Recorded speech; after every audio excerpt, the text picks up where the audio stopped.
خلونا بننتقل بحضراتكم من محافظة الشرقية إلى محافظة بورسعيد.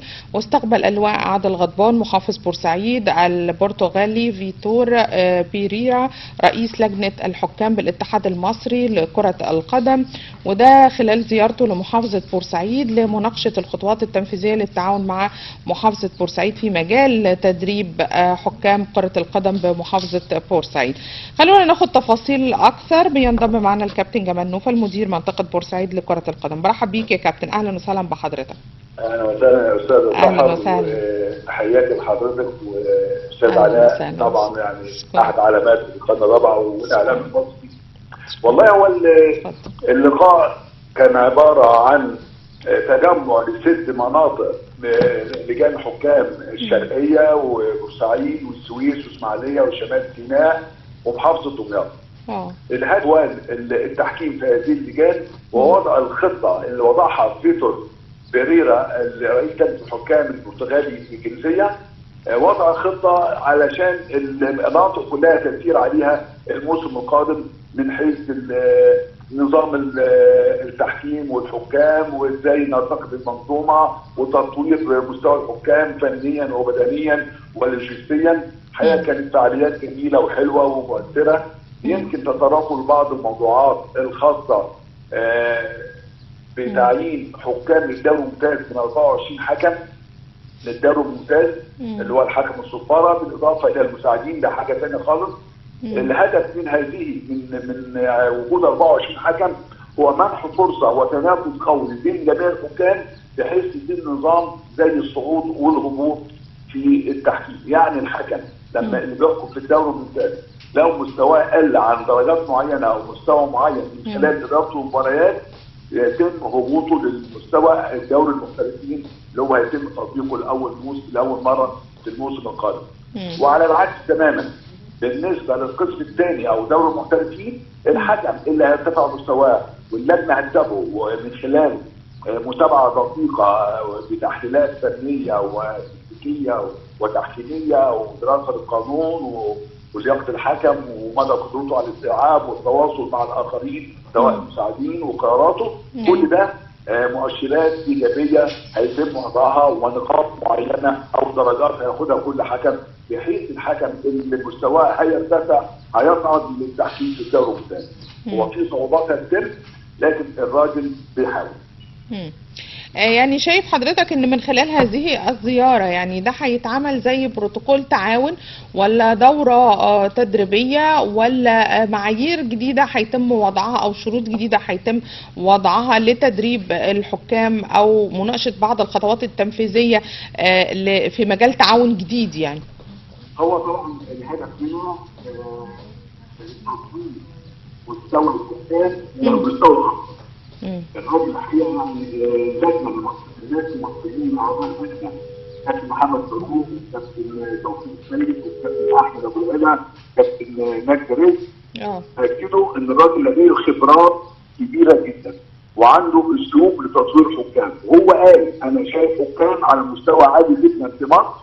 طبعا خلال الفتره الجايه هيتم تقييم دقيق جدا لمستوى كل حكم وده هيدي فرصه للتنافس. يعني مفيش حكم هيبقى مميز ولا حكم هيبقى سوبر ولا حكم، لا ده كل واحد وشخصيته التحكيميه اللي هتبان من خلال المباريات في الدوري الممتاز للموسم القادم.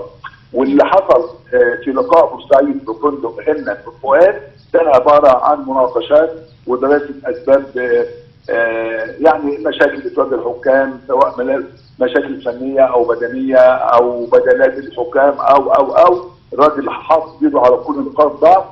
وبالمناسبه يا استاذ سحر يمكن دي الزياره الثالثه للجنه الحكام الرئاسيه، بدات بالاقصر ثم بني سويف ثم القاهره وبورسعيد وبعد كده كان اللقاء الاخير في الاسكندريه من يومين. يعني في جوله في جميع المحافظات للالتقاء بالحكام يعني في كره القدم. يعني الحكام المصريين في كره القدم. حكام مصر ال5 مناطق. بورسعيد كانت احد المناطق، ضمت بقى اسماعيليه والسويس وسيناء ودمياط والشرقيه 6 مناطق.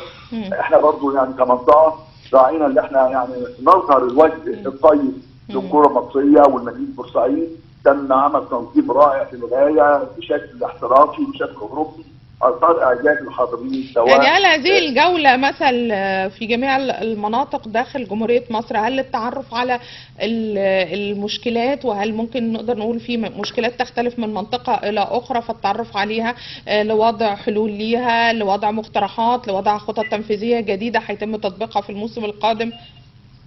بالطبع طبعا في مشاكل، والراجل عارف مدون كل المشاكل من خلال اللجان الموجوده، لكن بصفه عامه هو الهدف هو تطوير مستوى التحكيم والحكام.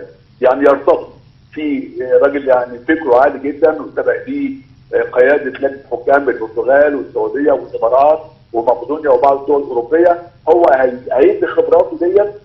على فكره هو عنده 57 سنه وتاريخه حافل جدا، يعني ادار نهائي كاس السوبر الاوروبي سنه 2001 في ليفربول وبايرن ميونخ، وادار لقاءات في كاس العالم 98 في فرنسا، ولقاءات في كاس العالم سنه 2002 في كوريا واليابان، وادار مباريات في السعوديه والكويت، مباراه فاصله في تحديد فريق يصل لمستوى منافسه على بطوله كاس عالم او الالتحاق ببطوله كاس اسيا. يعني الحقيقه تاريخه جميل وحافل وعنده خبرات، هو عاوز يطورها، يطور الكره المصريه ويطور الحكام ويطور مستواهم، يعمل حكم بحيث كل مصر على الاقل من حكم او اثنين في كؤوس العالم القادمه ومباريات كاس افريقيا يكون فيه التحكيم المصري دور كبير وفعال. هل نقدر نقول تم اختيار محافظة بورسعيد كأول المحافظات لتدريب حكام كرة القدم فيها؟ يعني تم اختيارها ولا لسه حتى الآن لم يتم الاختيار؟ الحقيقة الراجل لما شاف مدينة بورسعيد وشاف الجهود المبذولة، شوارع نظيفة وأماكن كويسة وقاعات مفتوحة ووجود لجنة فنية ومجلس إدارة منطقة بورسعيد، الحقيقة يعني ذلل صعوبات كثيرة من أجل إظهار وجه بورسعيد الحقيقي. والحقيقة يعني كان اللواء عادل غضبان كان سعيد جدا باللي شافه من تحضر وأسلوب حضاري اللي عرضته منطقة بورسعيد من فعاليات وحسن تنظيم وحسن استقبال لحوالي 25 من رؤساء لجان التحكيم في المحافظات السته. كان لقاء جميل جدا وممتع، ويعني بورسعيد احتضنت هذه الفعاليات لما لها من باع كبير في اجاده في التنظيم السليم والتفكير الطيب والشياكه والحلاوه بتاعت بورسعيد وجوها الجميل. أكيد. أشكرك جدا الكابتن جمال نوفل مدير منطقة بورسعيد لكرة القدم. وزي ما ذكر كده طبعا في حديثه إن هناك كان التقاء برئيس لجنة الحكام بالاتحاد المصري لكرة